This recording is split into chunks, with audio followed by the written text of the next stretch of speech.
সকলকে। তো এটা হচ্ছে সিনেমাতে যাওয়ার জন্য আমি রেডি হচ্ছি, তো ভাবলাম চলো তোমাদের সঙ্গে শেয়ার করছি।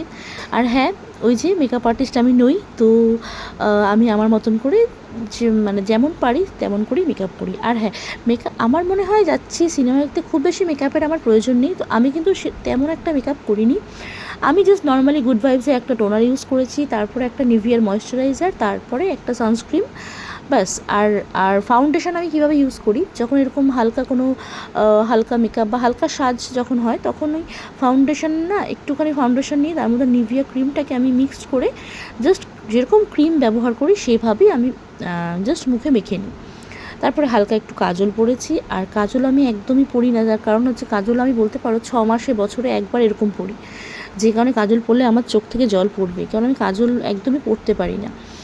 তো তারপর লিপস্টিক পরতে যে আমার কতবার ঠোঁটটাকে মুছতে হয়েছে, কারণ একদম ডিপ গাঢ় লিপস্টিক আমার একদম পছন্দ না। মানে এতটাই হালকা লিপস্টিক হবে যেটা বোঝা যাবে না যে আমি লিপস্টিক পরেছি, মানে একদমই হালকা।